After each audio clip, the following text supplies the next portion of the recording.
Yes, my dear students, welcome to the Nobel Nest Vijayapura. Already ನಾವು ಹಿಂದಿನ class ಒಳಗಡೆ female reproductive ಸಿಸ್ಟಮನ್ನು start ಮಾಡಿದ್ವಿ ವಿದ್ಯಾರ್ಥಿಗಳೇ. ಇವತ್ತು ನಾವು ಅದರ ಮುಂದುವರೆದ ಭಾಗ. It is a very important even for competitive exam. ಇವತ್ತು ನಾವು ಏನು ಸ್ಟಡಿ ಮಾಡ್ತಾ ಇದ್ದೀವಿ ಇವತ್ತು ಅಂತ ಕೇಳಿದರೆ ಫಿಮೇಲ್ ಎಕ್ಸ್ಟರ್ನಲ್ ಜೆನೆಟೇಲಿಯಾ. ವಿದ್ಯಾರ್ಥಿಗಳೇ, ಫಿಮೇಲ್ ಎಕ್ಸ್ಟರ್ನಲ್ ಜೆನೆಟೇಲಿಯಾ. ಸಾಮಾನ್ಯವಾಗಿ ಫಿಮೇಲ್ ಎಕ್ಸ್ಟರ್ನಲ್ ಜೆನೆಟೇಲಿಯಾ ಅಂದರೆ ನೀವು ವಜೈನಾ ಅಂತ ತಿಳ್ಕೊತೀರಿ. ಅಲ್ಲ, ಫಿಮೇಲ್ ಎಕ್ಸ್ಟರ್ನಲ್ ಜೆನೆಟೇಲಿಯಾ ಯಾವುದನ್ನು ಕರಿತೀವಿ ಅಂತ ಕೇಳಿದ್ರೆ ವೆಲ್ವಾ. ನೋಡಿ ವಿದ್ಯಾರ್ಥಿಗಳೇ, ನೋಡಿ FULVA, vulva is a female external genitalia. ಇದನ್ನು ಮೇಲ್ ಎಕ್ಸ್ಟರ್ನಲ್ ಜೆನೆಟೇಲಿಯಾ ಯಾವುದಂದು ಕೇಳಿದೆ ಆದರೆ penis is called male external genitalia. ಹಾಗಾದರೆ ಫಿಮೇಲ್ ಎಕ್ಸ್ಟರ್ನಲ್ ಜೆನೆಟೇಲಿಯಾ ಇನ್ಕ್ಲೂಡ್ಸ್ ಒಂದು ಕ್ವಶನ್ ಪೇಪರ್ದೊಳಗಡೆ PU ಬೋರ್ಡ್ದಾಗೂ ಕೇಳಬಹುದು. What are the female external genitalia ಅಥವಾ ವೆಲ್ವಾ ಏನೇನು ಒಳಗೊಂಡಿದೆ ಅಂತ ಕೇಳಿದರೆ, ಒಂದನೇದು ಮಾನ್ಸ್ ಫ್ಯೂಬಿಸ್, ಎರಡನೇದು ಲಬಿಯಾ ಮಜೋರಾ, ಮೂರನೇದು ಲಬಿಯಾ ಮೈನೋರಾ, ಹೈಮನ್ ಆ್ಯಂಡ್ ಕ್ಲಿಟೋರಿಸ್. ನೆನ್ಪಿಟ್ಕೊಳ್ಳಿ ವಿದ್ಯಾರ್ಥಿಗಳೇ, ಈ ಪಾರ್ಟ್ಸ್ ಬಹಳ ಇಂಪಾರ್ಟೆಂಟ್ ಇದೆ.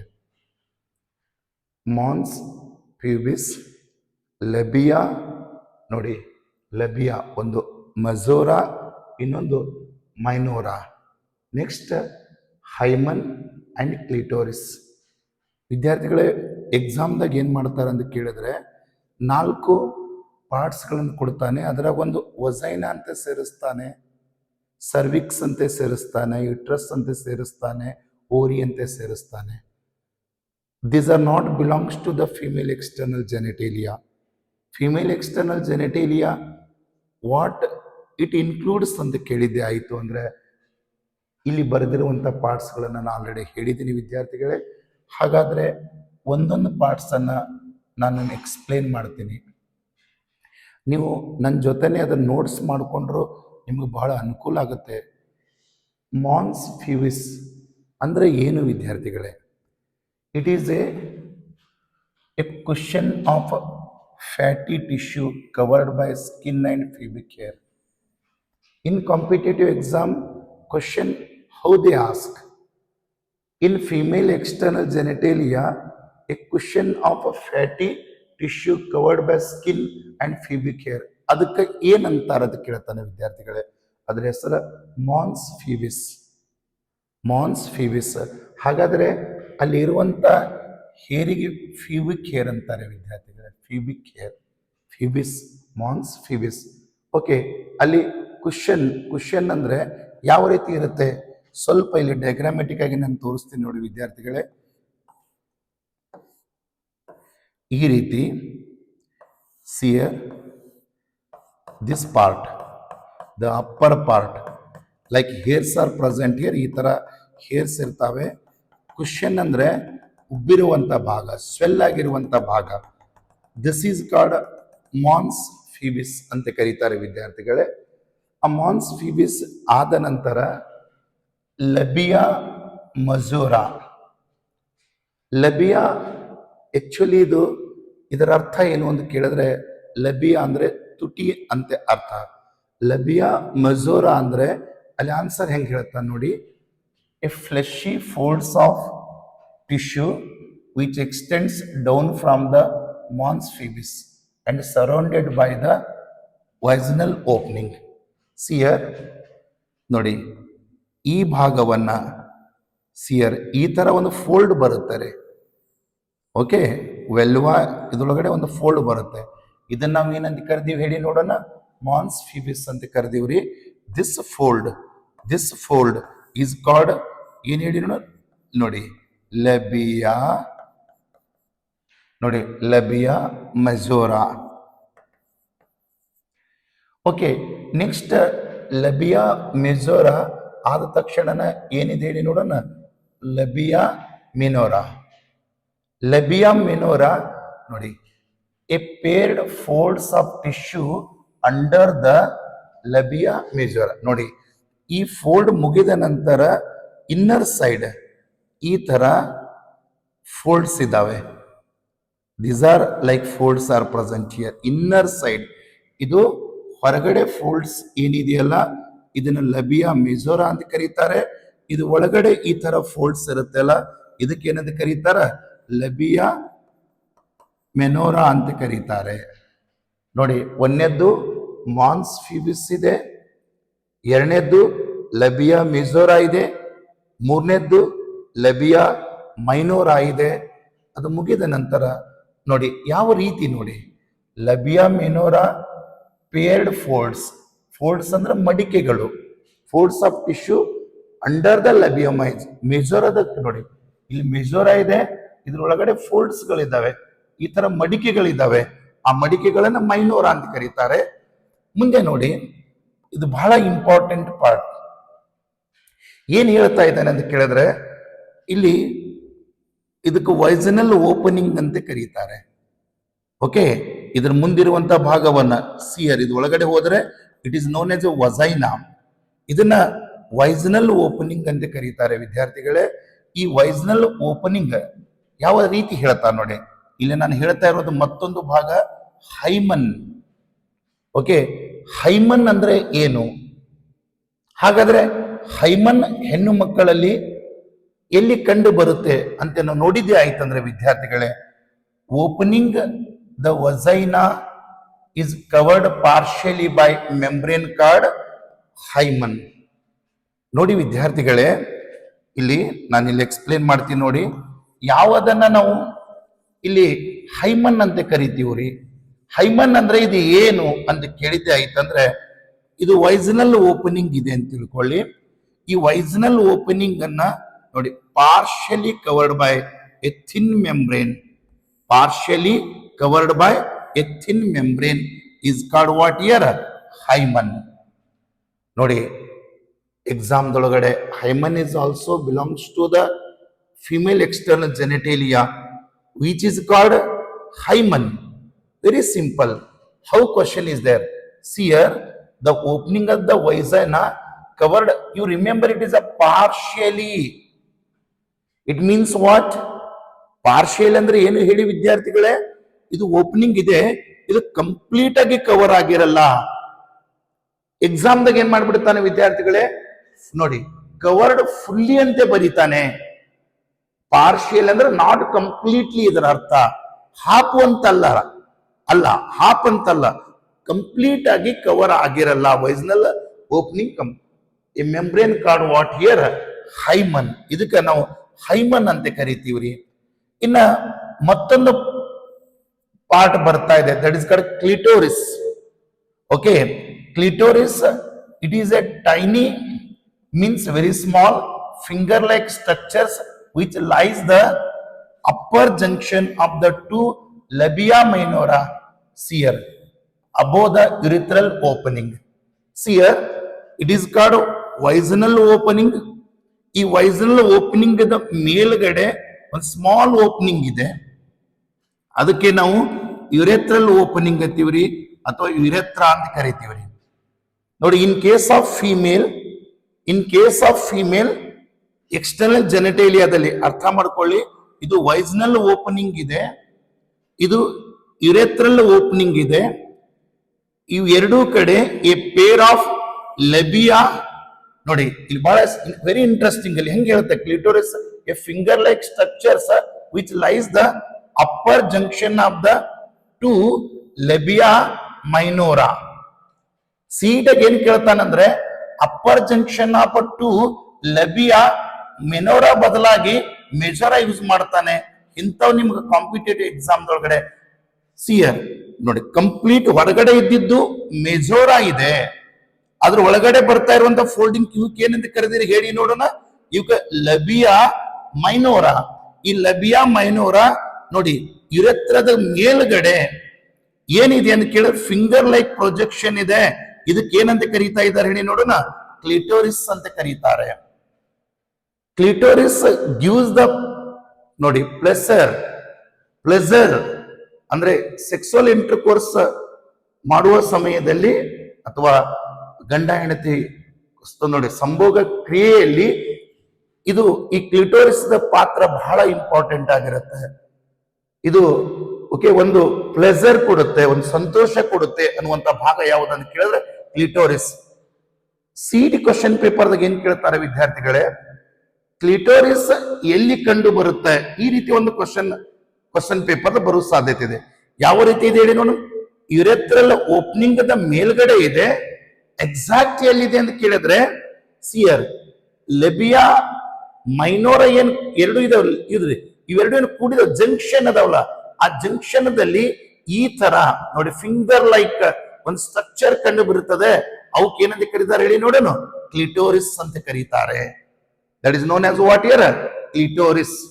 ಸ್ವಲ್ಪ ನೀವು ನಾಳೆ ಮೆಡಿಕಲ್ ಸೈನ್ಸ್ ಹೆಚ್ಚಿನ ಮತ್ತೆ ಹೈಯರ್ ಕ್ಲಾಸಸ್ ಹೋದಾಗ ಪರ್ಟಿಕ್ಯುಲರ್ ಫಂಕ್ಷನ್ಸ್ಗಳು ಅಲ್ಲಿ ಮತ್ತೆ ನೀವು ಅಲ್ಲಿ ಓದಬಹುದು ವಿದ್ಯಾರ್ಥಿಗಳೇ. ನಾನು ಸೂಕ್ಷ್ಮವಾಗಿ ಒಬ್ಬ ಡಾಕ್ಟರ್ ಆಗಿ ನಾನು ಬಯಾಲಜಿ ಹೇಳ್ತಾ ಇದ್ದೀನಿ. ಸಾಮಾನ್ಯವಾಗಿ ನಿಮ್ಗೆ ಅನ್ಬೋದು, ಸರ್ ಯಾವುದೇ ಒಂದು ಪಾರ್ಟ್ ಇದ್ರೆ ಅದರದ್ದು ಪರ್ಟಿಕ್ಯುಲರ್ ಫಂಕ್ಷನ್ಸ್ ಇರಬಹುದಲ್ಲ. ಪ್ರತಿಯೊಂದ್ರದ್ದು ಪರ್ಟಿಕ್ಯುಲರ್ ಫಂಕ್ಷನ್ಸ್ ಇದೆ ವಿದ್ಯಾರ್ಥಿಗಳೇ. ಇಲ್ಲಿ ಪ್ರತಿಯೊಂದು ಪರ್ಟಿಕ್ಯುಲರ್ ಕ್ಲಿಟೋರಿಸ್ ಅಂತ ಹೇಳೋದಲ್ಲ, ಇಟ್ ಗಿವ್ಸ್ ದ ಪ್ಲೇಸರ್ ಅಂದ್ರೆ ಇದು ಒಂದು ಸಂತೋಷವನ್ನು ಕೊಡುತ್ತೆ during sexual intercourse. Okay, during the sex ಅಂತ ಹೇಳಿದ್ರು ಪರವಾಗಿಲ್ಲ. ಹೇಳಿ ಇನ್ನ ಮತ್ತೊಂದು ಬಹಳ ಇಂಪಾರ್ಟೆಂಟ್ ವಿದ್ಯಾರ್ಥಿಗಳೇ, ಫಿಮೇಲ್ದೊಳಗಡೆ 2 openings R present here. But ಅದೇ ಮೇಲ್ದಾಗ ಹೆಂಗಿದೆ ಹೇಳಿ ನೋಡೋಣ. Common opening, common passage for both sperm ಮತ್ತು ಸಮೈನಲ್ ಫ್ಲೂಯಿಡ್ಕ ಮತ್ತು ಯೂರಿನ್ ಪಾಸ್ ಆಗಲ್ಕ ಅಲ್ಲಿ ಒಂದೇ ಓಪನಿಂಗ್ ಇತ್ತು. ಬಟ್ ಫಿಮೇಲ್ದಲ್ಲಿ ಹೆಂಗಿದೆ ಹೇಳಿ ನೋಡೋಣ. ಇದು ನಾವು ಕಾಮನ್ ಓಪನಿಂಗ್ ಅಂತ ಕರೆಯಲ್ಲ. ಯಾಕೆ ಕಾಮನ್ ಓಪನಿಂಗ್ ಅಂತ ಕರೆಯಲ್ಲ ಹೇಳಿ ನೋಡೋಣ. ಇದು ವಜನಲ್ ಓಪನಿಂಗ್ ಎದಕ್ಕೆ ಯೂಸ್ ಆಗತ್ತೆ? ಇಲ್ಲಿ ಸೆಕ್ಸುವಲ್ ಇಂಟರ್ಕೋರ್ಸ್ ನೋಡಿ, ಡ್ಯೂರಿಂಗ್ ಸೆಕ್ಸುವಲ್ ಕಾಂಟ್ಯಾಕ್ಟ್ ಮಾಡೋ ಟೈಮ್ದೊಳಗಡೆ ಪೆನಿಸ್ ಇಂಟರ್ಕೋರ್ಸ್ ಅಥವಾ ಪೆನಿಸ್ ಎಂಟರ್ ಆಗಬೇಕಾದ್ರೆ ಅದು ವಜನದ ಮುಖಾಂತರ ಹೋಗುತ್ತೆ. ಅಷ್ಟೇ ಅಲ್ಲ, ಒಂದು ಮಗು ನೋಡಿ, ಒಂದು ಮಗು ಹೊರಗಡೆ ಬರಬೇಕಾದ್ರೆ ವಜನದ ಮುಖಾಂತರ ಬರುತ್ತೆ. ಬಟ್ ಯೂರಿನ್ ಎದ್ರ ಮುಖಾಂತರ ಬರುತ್ತೆ ಅಂದ್ರ ಯುರೆಥ್ರಾದ ಮುಖಾಂತರ ಬರುತ್ತೆ. Urethral opening is different, vaginal opening is different. But another question is rises here. hymen is a partial covering. It is covered to the urethra or here vaginal opening. Urethral opening or vaginal opening? ವಿದ್ಯಾರ್ಥಿಗಳೇ, it is covered vaginal opening. ನಾವು competitive ಎಕ್ಸಾಮ್ದೊಳಗಡೆ ಏನ್ ತಪ್ಪು ಮಾಡ್ತೀವಿ ಅಂತ ಕೇಳಿದ್ರೆ ಪ್ರತಿಯೊಂದು ಸರಿಯಾಗಿ ಅರ್ಥ ಮಾಡ್ಕೊಳ್ಳಲ್ಲ ವಿದ್ಯಾರ್ಥಿಗಳೇ. ಇಷ್ಟು simple questions doubt. Clitoris above the urethra, above the vagina, below the vagina, below the urethra, like questions may ask in your competitive exam. Okay, ನಾವು ಮತ್ತೆ ಈ ಪಾರ್ಟ್ಸ್ ಗಳನ್ನ ಮುಂದೆ ತೆಗೆದುಕೊಂಡು ಹೋಗಿದ್ದೆ ಆಯ್ತಂದ್ರೆ ಸಿಯರ್ ನಾವು ಕ್ಲಿಟೋರಿಸ್ ಆಯ್ತು. ನೆಕ್ಸ್ಟ್ ಇಲ್ಲಿ ಪರ್ಟಿಕ್ಯುಲರ್ ವಾಗಿ ಹೈಮನ್ ಬಗ್ಗೆ ಮಾತಾಡ್ತಾನೆ ವಿದ್ಯಾರ್ಥಿಗಳೇ. ಹೈಮನ್ ಸಾಮಾನ್ಯವಾಗಿ ಇದನ್ನ ಹೆಣ್ಣಿನ ಶೀಲ ಅಂತ ಕರೀತಾರೆ ವಿದ್ಯಾರ್ಥಿಗಳೇ. ವರ್ಜಿನಿಟಿ ಅಂತ ಕರೀತಾರೆ ಇಂಗ್ಲಿಷ್ದೊಳಗಡೆ. ಸಿಯರ್ ಹೈಮನ್ ಬಗ್ಗೆ ಎಕ್ಸ್ಪ್ಲನೇಷನ್ ತಗೊಂಡು ಹೋಗ್ತಾನೆ. ಏನ್ ಹೇಳ್ತಾನೆ ನೋಡಿ. ಹೈಮನ್ ಯಾವಾಗ ಟರ್ನ್ ಆಗ್ತದ, ಯಾವಾಗ ಕಟ್ ಆಗ್ತದ, ಯಾವಾಗ ಕತ್ತರಿಸ್ತದ, ಯಾವಾಗ ರಪ್ಚರ್ಡ್ ಆಗ್ತದ ಅಂತ ವಿಚಾರ ಮಾಡಿ ನೋಡಿದ್ದೆ ಆಯ್ತಂದ್ರೆ ಓಕೆ, ಸಾಮಾನ್ಯವಾಗಿ ಎಷ್ಟೋ ಫ್ಯಾಮಿಲಿ ಒಳಗಡೆ ಹೇಳ್ತಿರ್ತಾರೆ ನೋಡಿ ನ್ಯೂಸ್ದಾಗ, ಶೀಲ ಶಂಕಿಸಿ ಓಕೆ ಯಾರೋ ಯಾರಿಗೂ ಹೊಡೆದ್ರು, ಸಮಸ್ಯೆಗಳನ್ನ ಕಲಹಗಳನ್ನ ಈ ಸಮಾಜದಲ್ಲಿ ನೋಡ್ತಾ ಇದ್ದೀರಿ. ನಾವು ಅದರ ಬಗ್ಗೆ ಸರಿಯಾಗಿ ಜ್ಞಾನ ಇದ್ದಿದ್ದೇ ಆಯ್ತಂದ್ರೆ, ಅದು ನಮ್ಗೆ ಸರಿಯಾಗಿ ಅರ್ಥ ಆಗಿತ್ತೈತಂದ್ರೆ ಈ ಬಯೋಲಜಿ, ಈ ಜ್ಞಾನ ಬರೇ ನಾಳೆ ಪರೀಕ್ಷೆಗೆ ಅಷ್ಟೇ ಸೀಮಿತವಾಗಬಾರ್ದು. ಇದು ನಮಗೆ ಬದುಕಲಿಕ್ಕೆ ಪ್ರತಿದಿನ ಇದು ಜ್ಞಾನ ಬೆಳಕಾಗಬೇಕು. ಅವಾಗ ಅದಕ್ಕೆ ಜ್ಞಾನ ಅಂತ ಕರೀತಾರೆ ವಿದ್ಯಾರ್ಥಿಗಳೇ. ನಾನು ಸ್ವಲ್ಪ ಇದ್ರ ಬಗ್ಗೆ ನಾನು ಇವತ್ತು ಎಕ್ಸ್ಪ್ಲೇನ್ ಮಾಡ್ತೀನಿ. Hymen is a partially covered whom. ಯಾರಿಗೆ ಕವರ್ ಆಗಿದೆ? ದ ವಜೈನಲ್ ಓಪನಿಂಗ್ ಕವರ್ ಆಗಿದೆ. ಹಾಗಾದ್ರೆ ಇದು ಯಾವಾಗ ಈ ಹೈಮನ್ ರಪ್ಚರ್ಡ್ ಆಗತ್ತೆ, ಕಟ್ ಆಗತ್ತೆ, ಹಾಳಾಗತ್ತೆ, ಡಿಸ್ಟ್ರಾಯ್ ಆಗತ್ತೆ ಅಂತ ಕೇಳಿದ್ದೆ ಆಯ್ತಂದ್ರೆ ಸಿಲೆಬಸ್ ಏನ್ ಬರ್ದಾರ ನೋಡೋಣ ವಿದ್ಯಾರ್ಥಿಗಳೇ. ಸಿಯರ್ torn during the, you remember, first coitus. ಸಿಯರ್ ಇಲ್ಲಿ ಕ್ವೈಟಸ್ ಆಕ್ಚುಲಿ ಇಂಗ್ಲಿಷ್ ಒಳಗಡೆ ಸ್ವರದ ಮುಂದೆ ಸ್ವರ ಬಂದಾಗ ಒಂದ್ ಸ್ವರ ಸೈಲೆಂಟ್ ಮಾಡಿ ಓದ್ಬೇಕು, ಅದನ್ನ ಕೈಟಸ್ ಅಂತ ಓದ್ತಾರೆ, ನೋ ಪ್ರಾಬ್ಲಮ್. ಹಾಗಾದ್ರೆ ಫಸ್ಟ್ ಈ ಕ್ವೈಟಸ್ ಅಂದ್ರೆ ಏನು? ಕ್ವೈಟಸ್ ಅಂದ್ರೆ ಗಂಡು ಹೆಣ್ಣು ಎರಡು ಕೂಡುವ ಟೈಮ್ದೊಳಗಡೆ ಸೆಕ್ಸುವಲ್ ಇಂಟರ್ಕೋರ್ಸ್, ಅದನ್ನೇ ಇಲ್ಲಿ ಬರ್ದಿದ್ದಾರೆ ನೋಡ್ರಿ, ಇಂಟರ್ಕೋರ್ಸ್, ಕನ್ನಡದಲ್ಲಿ ಅದನ್ನ ಸಂಭೋಗ ಅಂತ ಕರೀತಾರೆ. ಫಸ್ಟ್ ಕ್ವೈಟಸ್ ಅಥವಾ ಇಂಟರ್ಕೋರ್ಸ್ ಸಮಯದಲ್ಲಿ ಈ ಹೈಮನ್ ರಪ್ಚರ್ಡ್ ಆಗತ್ತೆ. ನೆನ್ಪಿಟ್ಕೊಳ್ಳಿ, ಹೈಮನ್ ಯಾವಾಗ ರಪ್ಚರ್ಡ್ ಆಗತ್ತೆ, ಹೈಮನ್ ಯಾವಾಗ ಕಟ್ ಆಗತ್ತೆ, ಹೈಮನ್ ಯಾವಾಗ ಟಾರ್ನ್ ಆಗ, ನೋಡಿ ಇಲ್ಲಿ ಬರ್ದೆ ನೋಡಿ, ಟಾರ್ನ್ ಆಗತ್ತೆ. However it can also be broken by, ನೋಡಿ ಮತ್ತೆ ಯಾವಾಗ ಫಸ್ಟ್ ಸೆಕ್ಸುವಲ್ ಕಾಂಟ್ಯಾಕ್ಟ್ ಅಥವಾ ಸೆಕ್ಸುವಲ್ ಇಂಟರ್ಕೋರ್ಸ್ ದಾಗ ಹೈಮನ್ ರಪ್ಚರ್ ಆಗತ್ತೆ ವಿದ್ಯಾರ್ಥಿಗಳೇ. ಇನ್ನು ಮತ್ತೆ ಅದನ್ನ ಬಿಟ್ಟು ನಾವೆಲ್ಲರೂ ಏನ್ ತಿಳ್ಕೊಂಡ್ಬಿಟ್ಟಿರ್ತೀವಿ ಗೊತ್ತಾ?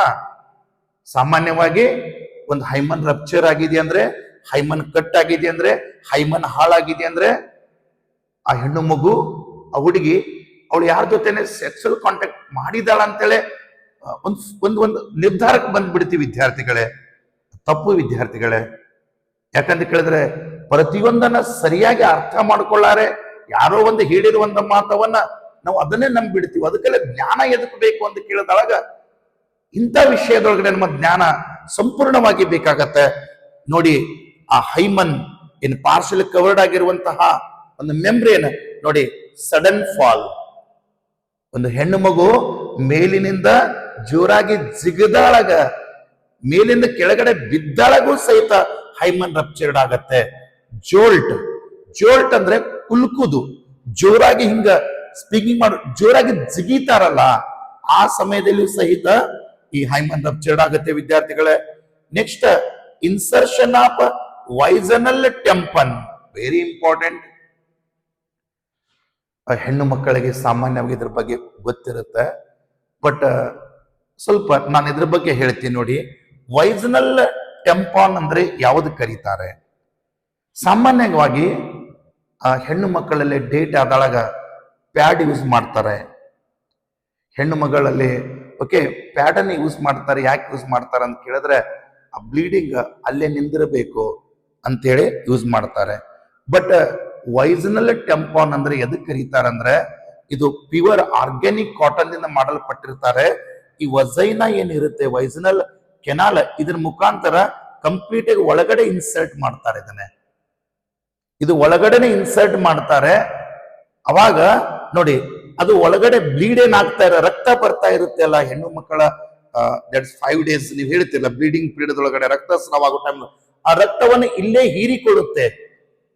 ಮತ್ತು ಇದು ಸ್ವಲ್ಪ ಅಡ್ವಾಂಟೇಜಸ್ ಇನ್ನ ಸ್ವಿಮ್ಮಿಂಗ್ ಮಾಡೋರು, ಫಿಲ್ಮ್ ಸ್ಟಾರ್ಗಳು, ಓಕೆ, ಅವರಿಗೆ ಅನಿವಾರ್ಯ ಇರುತ್ತೆ, ಸ್ಮೆಲ್ ಬರಬಾರ್ದು, ಸ್ಮೆಲ್ಲು ಸಹಿತ ಹೀರಿಕೊಳ್ಳುತ್ತೆ. ವೈಸನಲ್ ಟೆಂಪನ್, ವೈಸನಲ್ ಟೆಂಪನ್ ಡೇಟ್ ಆಗೋ ಸಮಯದಲ್ಲಿ ಇದನ್ನ ಒಳಗಡೆ ಇನ್ಸರ್ಟ್ ಮಾಡೋ ಟೈಮ್ದೊಳಗಡೆ ವಜೈನದಾಗ ಇನ್ಸರ್ಟ್ ಮಾಡ್ತಾರೆ. ಆ ಟೈಮ್ದಾಗೂ ಸಹಿತ ಈ ಹೈಮನ್ ರಪ್ಚರ್ ಆಗುವಂತ ಸಾಧ್ಯತೆ ಇದೆ.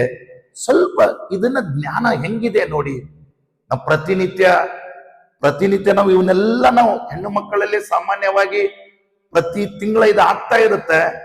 ಬಟ್ ವೈಸನಲ್ ಟೆಂಪಾನ್ ಅನ್ನೋದು ಈ ಸ್ವಿಮ್ಮಿಂಗ್ ಮಾಡೋರು, ಸೈಕ್ಲಿಂಗ್ ಮಾಡೋರು, ಹೀರೋಯಿನ್ಗಳು, ಇವರು ಸಾಮಾನ್ಯವಾಗಿ ಎಲ್ಲಿಯೋ ಹೋಗಿರ್ತಾರೆ.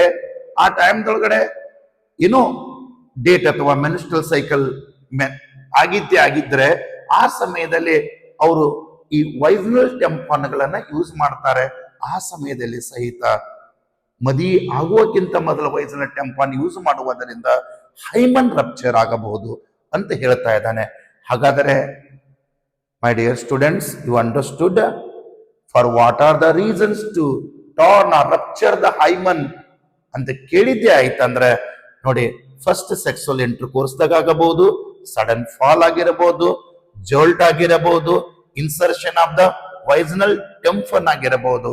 ಮತ್ತದ್ರ ಬಿಟ್ಟು ಯಾವ್ಯಾವ ಸಮಯದಲ್ಲಿ ಈ ಹೈಮನ್ ರಪ್ಚರ್ ಆಗಬಹುದು ಅಂತ ಕೇಳಿದ್ದೆ ಆಯ್ತಂದ್ರೆ, active participation in some sports like horseback riding, ಕುದುರೆ ಮೇಲೆ ರೈಡ್ ಮಾಡ್ತಾ ಇರ್ತಾನೆ. ನೀವು ನೋಡಿರ್ತೀರಿ ಸಾಮಾನ್ಯವಾಗಿ ಸಿನಿಮಾದೊಳಗಡೆ ಕುದುರೆ ಮೇಲೆ ಕೂತಾಳಾಗ ಅವಾಗೂ ಸಹಿತ ಈ ಹೈಮನ್ ರಪ್ಚರ್ ಆಗುವಂತ ಸಾಧ್ಯತೆ ಇದೆ.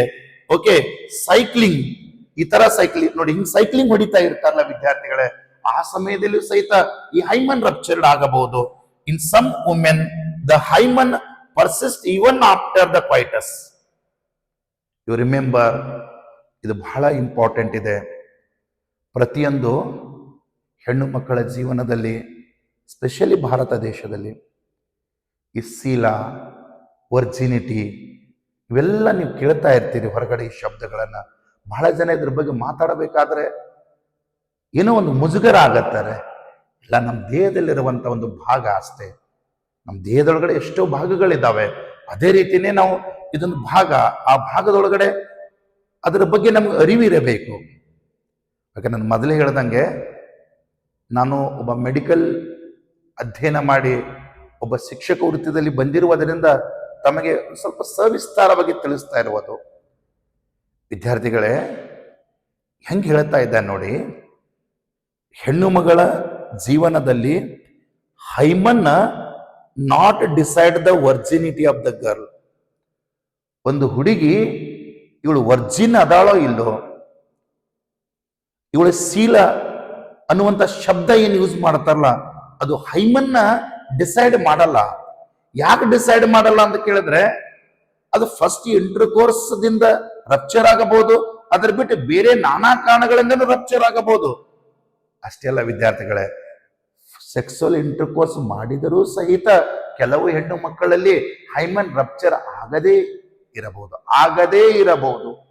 ಆ ಕಾರಣಕ್ಕೋಸ್ಕರ ಲಾಸ್ಟ್ ಲೈನ್ ಏನ್ ಬರೀತಾ ನೋಡಿ ವಿದ್ಯಾರ್ಥಿಗಳೇ, the presence or absence of hymen is not indicator of virginity. Virginity, it is a English word. Okay, ಕನ್ಯತ್ವ, ಶೀಲ ಅಂತ ಏನು ಶಬ್ದಗಳನ್ನು ಯೂಸ್ ಮಾಡ್ತೀವಲ್ಲ ನಾವು ಕನ್ನಡದೊಳಗಡೆ, ಅದಕ್ಕೊಂದು ವರ್ಜಿನಿಟಿ ಅಂತ ಕರೆದಿದ್ದಾರೆ, ಅಥವಾ ಸೆಕ್ಸುವಲ್ ಎಕ್ಸ್ಪೀರಿಯನ್ಸ್ ಅಂತ ಕರೀತಾರೆ. ಹುಡುಗಿಯ ಜೀವನದಲ್ಲಿ, ಹೆಣ್ಣು ಮಗಳ ಜೀವನದಲ್ಲಿ ಈ ವರ್ಜಿನಿಟಿ ಅನ್ನುವಂತ ಶಬ್ದ ಈ ಹೈಮನ್ ಡಿಸೈಡ್ ಮಾಡಲ್ಲ ಅನ್ನೋದು ತಿಳ್ಕೊಂಡಿದ್ದೆ ಆಗಿದ್ರೆ, ನಾವು ಒಂದು ಸೆಕ್ಸ್ ಎಜುಕೇಶನ್, ಒಂದು ಶಿಕ್ಷಣ ಅಂತೇನೆ ಇವತ್ತು ನೋಡಿ ಸರ್ಕಾರ ಹೇಳುತ್ತೆ, ಲೈಂಗಿಕ ಶಿಕ್ಷಣ ಬಹಳ ಇಂಪಾರ್ಟೆಂಟ್ ಇದೆ ವಿದ್ಯಾರ್ಥಿಗಳೇ, ಬಹಳ ಇಂಪಾರ್ಟೆಂಟ್ ಇದೆ. ನಾವು ಕೆಲವು ವಿಷಯಗಳನ್ನ ಮಾತಾಡ್ಲಿಕ್ಕೆ ಹೋಗಲ್ಲ, ನಾವು ಏನೋ ಮುಜುಗರ ಪಡ್ತೀವಿ. ಏನು ಇಲ್ಲ. ಜ್ಞಾನ ನಿನಗೆ ಗೊತ್ತಿತ್ತಂದ್ರೆ ನಿನಗೆ ಧೈರ್ಯ ಹುಟ್ಟುತ್ತೆ. ಧೈರ್ಯ ಯಾವಾಗ ಬರುತ್ತೆ ಅಲ್ಲ, ಅವಾಗ ಬದುಕಬೇಕು, ನಾನು ಬದುಕೇ ತೀರ್ತೀನಿ ಅನ್ನುವಂತ ಹಠ ಬರಲಕ್ಕೆ ಶುರು ಮಾಡುತ್ತೆ. ಯಾವಾಗ ಹಠ ನಿನ್ನಂತೆಲ್ಲ ಬರುತ್ತೆ ಅಲ್ಲ, ಅದು ಸಾಧಕರಾಗಿ ನಿಮ್ಮ ವ್ಯಕ್ತಿತ್ವವನ್ನ ಇಡೀ ನಿಮ್ಮ ಸಮಾಜ, ನಿಮ್ಮ ಊರಕ್ಕೆ ಬೆಳೆಸುತ್ತೆ. ವಿಜ್ಞಾನ ಕಲಿಯುವ ಸಮಯದಲ್ಲಿ ಬರೇ ಜ್ಞಾನ ತಗೋಬೇಡ, ಆ ಜ್ಞಾನದಿಂದ ಒಂದು ತಿಳುವಳಿಕೆ, ಒಂದು ಸಮಾಜಕ್ಕೆ ಬೆಳಕಾಗುವಂತಹ ಅಲ್ಲಿ ಒಂದು ಸಣ್ಣ ವಿಷಯಗಳನ್ನ ಅರ್ಥ ಮಾಡ್ಕೊಂಡೆ ಅಂದ್ರೆ ನಿಮ್ಗೆ ಬಹಳ ಅನುಕೂಲ ಆಗತ್ತೆ. ನೋಡಿ, ಇವತ್ತ ನಾನು ಎಕ್ಸ್ಪ್ಲೇನ್ ಮಾಡಿರುವಂತದ್ದು ವೆರಿ ಸಿಂಪಲ್. ಓಕೆ, ನಾನು ನೀವು 4 ಲೈನನ್ನ ನಾನು ಎಕ್ಸ್ಪ್ಲೇನ್ ಮಾಡಿದ್ದು ವಿದ್ಯಾರ್ಥಿಗಳೇ. ಫಿಮೇಲ್ ಎಕ್ಸ್ಟರ್ನಲ್ ಜೆನೆಟೇಲಿಯಾ ಅಂದ್ರೆ ಯಾವುದು, ವಲ್ವಾ ಅಂತ ಕರೀತಾರೆ. ಅದರಲ್ಲಿ ಬರುವಂತ ಪಾರ್ಟ್ಸ್ಗಳು ನಾನು ಹೇಳಿದ್ದಾರೆ, ಅವನು ಸ್ವಲ್ಪ ನೋಟ್ಸ್ ಮಾಡ್ಕೊಳ್ಳಿ. ಓಕೆ, ಅದರೊಳಗೆ ನೋಡಿ ಮಾನ್ಸ್ ಫೀವಿಸ್, ಅದ್ರ ಬಗ್ಗೆ ಹೇಳಿದೆ ನಾನು. ಅದ್ರ ಮೇಲೆ ಹೇರ್ಸ್, ಕೂದಲು ಇರ್ತಾವಲ್ಲ, that's the bulged part, swelled part, upper part. Okay, ಆಮೇಲೆ 2 ನೋಡಿ ಫೋಲ್ಡ್ಸ್ ಬರುತ್ತೆ. ಫಸ್ಟ್ ಫೋಲ್ಡ್ ಅನ್ನ ಮಜೋರಾ ಅಂತಾರೆ, ಸೆಕೆಂಡ್ ಇನ್ನರ್ ಫೋಲ್ಡ್ಗಳು ಬರ್ತವೆ, ಅದಕ್ಕೆ ಮೈನೋರಾ ಅಂತ ಕರೀತಾರೆ. ಅಲ್ಲಿ ನೆಕ್ಸ್ಟ್ ಕೆಳಗಡೆ ಒಂದು ಓಪನಿಂಗ್ ಬರುತ್ತೆ, ವಸೈನಲ್ ಓಪನಿಂಗ್ ಅಂತಾರೆ ವಿದ್ಯಾರ್ಥಿಗಳೇ. ಮೇಲ್ಗಡೆ ಇರೋದಕ್ಕ ಯುರೆಥ್ರಲ್ ಓಪನಿಂಗ್ ಅಂತಾರೆ. ಯುರೆಥ್ರಲ್ ಮೇಲ್ಗಡೆ ಅವೆರಡು ಕೂಡಿರುವಂತ ಪಾಯಿಂಟ್ ಜಂಕ್ಷನ್ ಒಳಗಡೆ ಕ್ಲಿಟೋರಿಸ್ ಬರುತ್ತೆ. ಓಕೆ, ಅದೇ ರೀತಿ ಇಲ್ಲಿ ಕೆಳಗಡೆ ಈ ವೈಸ್ನಲ್ ಓಪನಿಂಗ್ ಏನಿದಾವೆಲ್ಲಪ್ಪಿ, ಇಲ್ಲಿ ಬಾರ್ತೋಲಿನ್ ಗ್ಲ್ಯಾಂಡ್ಸ್ ಅಂತ ಬರ್ತಾವೆ. ಓಕೆ, ಅಲ್ಲಿ ಹೆಂಗ ಬಲ್ಬೋ ಯುರಿಥ್ರಲ್ ಗ್ಲ್ಯಾಂಡ್ಸ್ ಬಂದಿದ್ದಲ್ಲ ವಿದ್ಯಾರ್ಥಿಗಳೇ, ಮೇಲ್ ರೀಪ್ರೊಡಕ್ಟಿವ್ ಸಿಸ್ಟಮ್ ಒಳಗಡೆ ಹೆಂಗದು ಲುಬ್ರಿಕೇಶನ್ ಹೆಲ್ಪ್ ಮಾಡುತ್ತೆ. ಓಕೆ, ಇದು ಎದಕ್ಕೆ ಹೆಲ್ಪ್ ಮಾಡುತ್ತೆ ಅಂತ ಕೇಳಿದ್ರೆ ಕಾಪರ್ಸ್ ಗ್ಲ್ಯಾಂಡ್ ಅಂತ ಕೇಳಿ, ಅದೇ ರೀತಿನಿ ಇಲ್ಲಿನೂ ಸಹಿತ ಬಾರ್ತೋಲಿನ್ ಗ್ಲ್ಯಾಂಡ್ಸ್ ಅಂತ ಬರ್ತಾವೆ. ಹಾಗಾದ್ರೆ ಫಿಮೇಲ್ ಎಕ್ಸ್ಟರ್ನಲ್ ಜೆನೆಟೇಲಿಯಾ ಅಂತ ಬಂದರೆ ಯಾವ್ಯಾವ ಪಾರ್ಟ್ಸ್ಗಳು ಬಂದು ಅನ್ನೋದು ನಾನು ನಿಮಗೆ ಬಹಳ ವಿಸ್ತಾರವಾಗಿ ನಾನು ಇಲ್ಲಿ ಎಕ್ಸ್ಪ್ಲೇನ್ ಮಾಡಿದ್ದೀನಿ. ಓಕೆ ಓಕೆ ವಿದ್ಯಾರ್ಥಿಗಳೇ, ನಾನು ಮತ್ತೆ ಮುಂದಿನ ಕ್ಲಾಸ್ ಒಳಗಡೆ ಇಲ್ಲಿ ಏನು ತಗೊಂಡು ಬರ್ತೀನಿ ಅಂತ ಕೇಳಿದ್ದೆ ಆಯ್ತಂದ್ರೆ ಇದರ ಮುಂದಿನ ಪಾರ್ಟ್ ವಿದ್ಯಾರ್ಥಿಗಳೇ, ಗೆಮೆಟೋಜೆನೆಸಿಸ್ ಆಗಿರಬಹುದು, ಅದರ ಎಕ್ಸ್ಪ್ಲನೇಷನ್ ನಾನು ಇನ್ನು ಮುಂದೆ ಪ್ರತಿನಿತ್ಯ ಒಂದೊಂದು ಕ್ಲಾಸನ್ನು ಅಪ್ಲೋಡ್ ಮಾಡ್ತೀನಿ. ಓಕೆ, ನಾನು ಪ್ರತಿನಿತ್ಯ ಹೋಗುವಕ್ಕಿಂತ ಮೊದಲು ನಾನು ಏನೋ ಒಂದು ಮಾತು ಹೇಳಿ ಹೋಗ್ತಿರ್ತೀನಿ. ಇವತ್ತು ನಾನು ಎದ್ರ ಬಗ್ಗೆ ಮಾತಾಡ್ತೀನಿ ಅಂತ ಕೇಳಿದ್ರೆ 30 ಸೆಕೆಂಡ್ ಮಾತಾಡ್ತೀನಿ. ಎದ್ರ ಬಗ್ಗೆ ಮಾತಾಡ್ತೀನಿ ಅಂತ ಕೇಳಿದ್ರೆ ಸಂಬಂಧ ಸಂಬಂಧ ಅಂತ ಅಂದ್ರೆ ವಿದ್ಯಾರ್ಥಿಗಳೇ, ನಿಮ್ಮ ಸಂಬಂಧ ಫ್ರೆಂಡ್ಶಿಪ್ ಅಂತ ಒಂದು ಸಂಬಂಧ ಇರುತ್ತೆ. ಆ ಹುಡುಗ ಹುಡುಗಿ ಇರಬಹುದು, ಹುಡುಗಿ ಹುಡುಗಿ ಇರಬಹುದು, ಹುಡುಗ ಹುಡುಗ ಇರಬಹುದು. ಹಾಗಾದ್ರೆ ಯಾವುದನ್ನ ನಾವು ನಿಜವಾದ ಫ್ರೆಂಡ್ಶಿಪ್ ಅಂತ ಕರಿಬೇಕು? ಯಾವುದನ್ನ ನಾವು ನಿಜವಾದ ಫ್ರೆಂಡ್ಶಿಪ್ ಅಂತ ಕರಿಬೇಕು ಅಂತ ಕೇಳಿದ್ರೆ, ನನ್ನ ಅನುಭವದಿಂದ ನಾನು ನಿಮ್ಮ ಮುಂದೆ ಮಾತಾಡ್ತಾ ಇರುವುದು, ಫ್ರೆಂಡ್ಶಿಪ್ ಕೆಟ್ಟರೂ ಪರವಾಗಿಲ್ಲ, ಫ್ರೆಂಡ್ ಕೆಡಬಾರದು. ಅರ್ಥ ಆಗತ್ತೆ ವಿದ್ಯಾರ್ಥಿಗಳೇ? ಫ್ರೆಂಡ್ಶಿಪ್ ಕೆಟ್ಟರೂ ಪರವಾಗಿಲ್ಲ, ಫ್ರೆಂಡ್ ಕೆಡಬಾರದು ಅಂತ ತಿಳ್ಕೊಂಡು ಆ ಫ್ರೆಂಡ್ ತಪ್ಪು ಮಾಡಿದಾಗ ನನ್ನ ಬಗ್ಗೆ ಏನೇ ತಿಳ್ಕೊಳ್ಳಲಕ್ಕ ಅವನು ಕೆಡಬಾರದು ಅಂತ ಯಾವ ನಿಂದಿರ್ತಾನಲ್ಲ ಅವ ನಿಜವಾದ ಫ್ರೆಂಡ್ ವಿದ್ಯಾರ್ಥಿಗಳೇ.